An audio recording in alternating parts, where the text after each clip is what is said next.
In a dark side of the room, unapproachable to anyone with fears of what lies in such dark, dark spaces, lay a shadow with twisted fingers and shining eyes.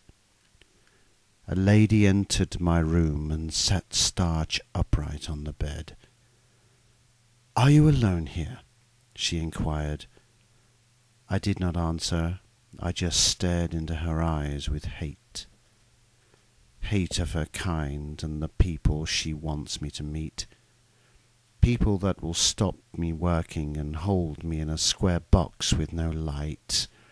Just an electric bulb that flickers when it thunders. "I take it you're all alone. You must feel very lonely in such a dark place. Do you feel lonely?" I knew what she meant. She wants me to go with her, join her happy troop of poor lost minds, suckling from her own self-righteous bosom. "I'm fine." I was irritated that she had succeeded in making me talk. She clicked open her shiny black handbag and removed a crumpled tissue, which she used to smother her white, hooked nose. "I see you keep your room tidy, that's nice." She pointed to one of my paintings, the painting of the observer watching all people. The observer watches everything I paint. I cannot paint if the observer is not there to watch and think and look very wise. I drew another picture today. I had to laugh. The observer had 3 arms and clutched at someone's breast, who turned and looked, quite startled. The people mock and despise the observer. They know he is watching, and they know he knows exactly who they are and what they feel. I give my observer ultimate power, the power to see into everyone's minds. That's why the people despise and fear the observer. I let them do as they choose, but they always know that they cannot know nothing that the observer does not see. "You work very hard, don't you? I can tell. I do like your pictures. They're very, how should I put it, very, very interesting." She seemed nervous and unable to know what I was thinking. "How would you like a few days rest? I mean, anyway, from your work, just a short time. You're young. You need not work all the time. I really feel you should take my offer and have a nice little rest to refresh you again." She was very clumsy. Perhaps she was rushed and had somewhere else to go. Perhaps she thinks I am unaware of their little games, their conspiracy to lure me into their coven of mental disease and isolation. I am happy here.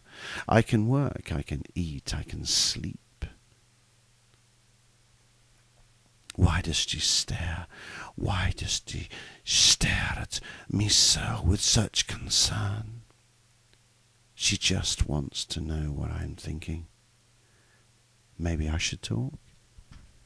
Maybe I should tell her I don't want to leave. I'm happy. Perhaps she thinks I'm unhappy. No, impossible. She can see I'm discovering the people. The observer sees for me, and I paint the people as he sees them. When he has analyzed all of their mental states and personalities, I can paint another picture, just as he would see my people, his people. The first part of the painting is always the observer's eye, for without his eye I can never ever paint his body, and never, no never, the people. I can only paint the people with the observer to observe. He knows. He knows every mark, every personality of the people. He knows the people. He knows I know how to paint them, so he can see them as he sees them, as they really are. She's looking at me again. Oh, yes, I know your kind. The observer knows your kind. I have your kind in my pictures. The observer will know you so well when I paint you in our picture, just as the observer sees you. Do you shop locally? I can see you have little food on your shelf. Have you enough money? Once I drew a picture in dark charcoal of the observer watching our people eat at a long white table. We both laughed.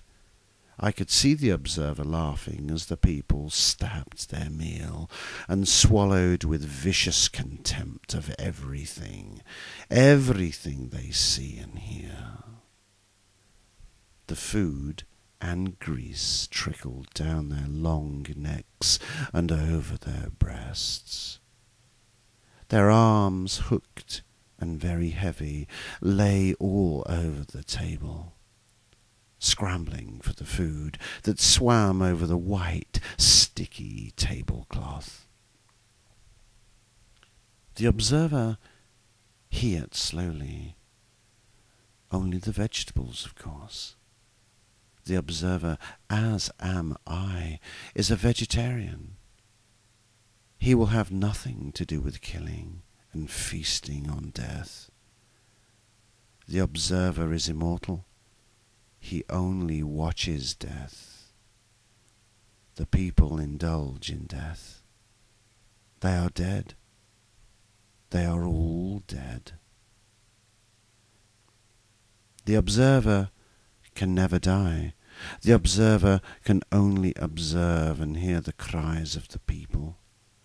The people never talk to the observer. They cannot. The people can only hear the people's voices, mostly their own. But the observer hears all things. The observer watches life from death, and death from life. Matthew, are you listening to me? If you don't come with me now, as your own choice, I may have to send someone to collect you. It is really for your own good, Matthew. We are only thinking of your welfare. Your parents have written to us, Matthew, and have said that they will come to England as soon as they can. Really, Matthew, you must understand. It's for your own good. Matthew, would you be so kind as to at least say something? She was leaning forward with both hands on her knees, bony knees, just showing from underneath a blue woolen skirt that matched a blue jacket and blue air hostess shoes. Her hair was grey and her face official and very intelligent. Obviously a very capable lady. Her husband must be a headmaster, and her son a successful sales representative. Her daughter married with a baby that led her to give up nursing for a while.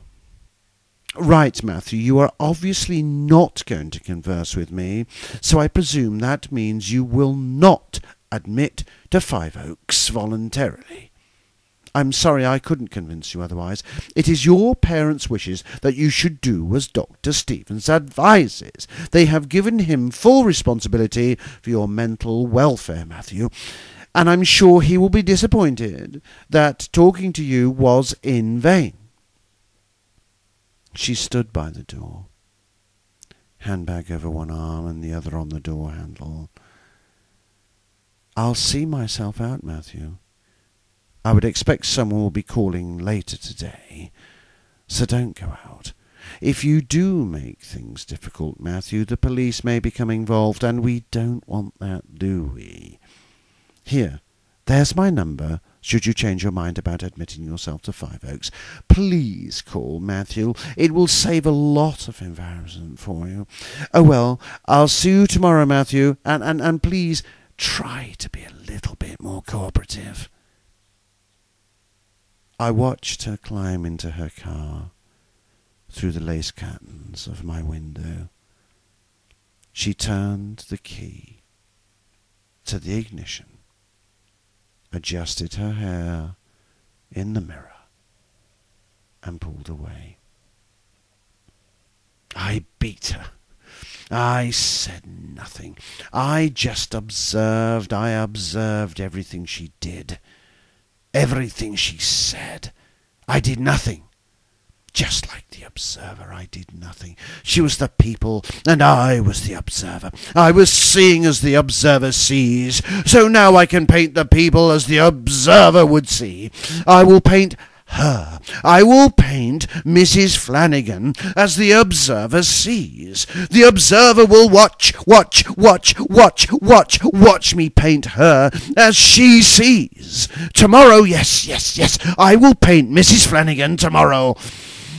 What did she mean? Don't go out. Someone's coming round. She said someone's coming round. Oh, yes. More people for the observer. As a team, we are getting stronger.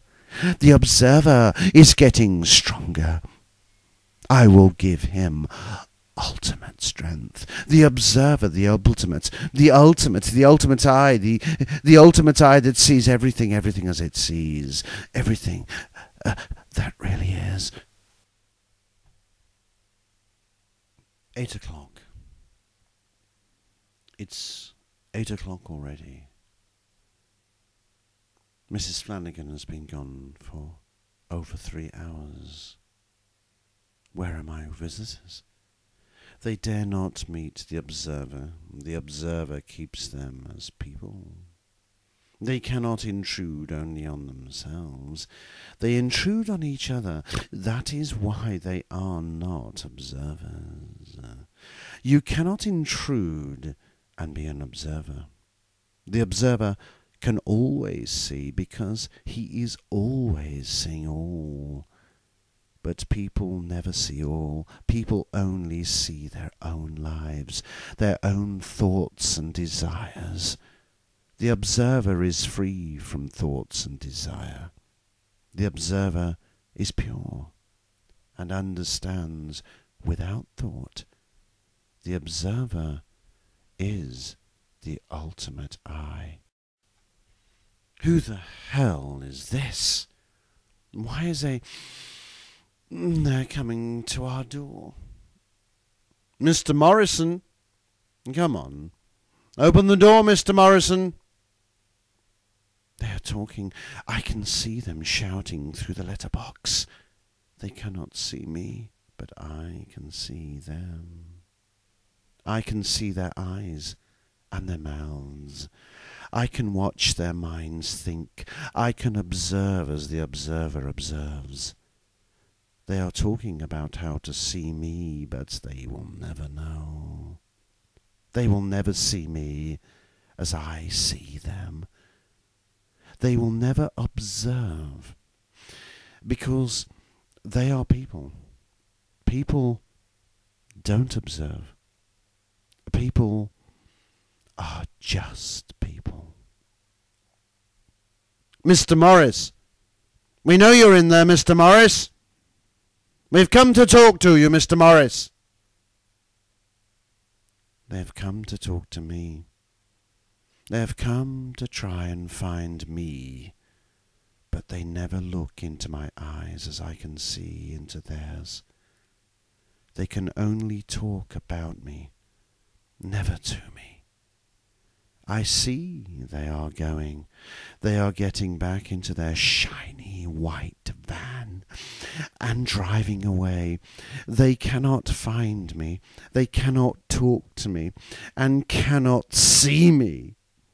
I will sit here and watch. I will watch everything that happens. I will watch for the Observer, and tomorrow I will paint and draw everything I have seen, and as the Observer, I will show everything as the Observer sees, yes. Now I am learning to use the Observer's ultimate eye. The open, unthinking, unblinking eye of the Observer. Now, what do I see? A police car with 2 policemen, an ambulance behind it. Very interesting. I can see you. I see your cars. I see you. I can hear and smell you. I know you are only people. Mr. Morris, they shout. Mr. Morris, would you please open the door, or we will have to break it down? Are you sure he's in there? I can't tell. He may have done a bunk. There's only one way to find out. All right, Constable, please. Can you break it down? I see. They will try and force their way to the Observer. Oh, no. The Observer sees all. They will never force their way to the Observer. They have to stand back and observe to see the Observer, but they can't. They are only people, the Observer's people. Right, which room do you know? I've no idea, officer. Shall we start with this one? Morris! Morris! Are you in there? Break it down, Constable. Right, Sarge. Now, my eye is fully trained. The Observer sees all and allows no one to intrude. Along this shaft of dark metal, I observe and watch for intruders. I must protect the Observer. For if anyone should see him and meet him, the Observer can die. But I will never allow that. I will make sure the Observer can never die. No one shall ever, ever, ever observe the Observer. One last push, Sarge. Should I do it? Okay, Constable, I'll follow you in. He's not dangerous, is he, Doctor? No. Just a little obsessed, that's all. My fingers work as my eye observes. As my eye observes, my finger pulls. Bloody hell, Sarge! The sting of the Observer's eye you have just received, dear Constable, as you slide slowly down the wall. Blood, smeared and flickering red on pastel shades. Oh, my poor Constable, with your body torn in two. Did you try and see the Observer? Did you ever seriously think you could catch a glimpse of the ultimate eye? Jesus, Doctor, he's got a bloody gun! Run, little people. Run away from the ultimate eye of the Observer. You will never see me, for the Observer is a master of watching and seeing for what you are. The Observer can disappear whenever he chooses. The Observer will return again to see his people. When the people seek to harm the Observer, he simply disappears. Just for a while. We are immortal. We can never die, just disappear for a short while, to return stronger and wiser than ever before, strong enough and wise enough to never be seen, and only to observe. Now I go, the ultimate sacrifice of the ultimate eye of the observer, sacrificed so that the people can never make the observer one of their own, never take away the ultimate vision of his eye, with fingers working for eye. My eye observes as my finger pulls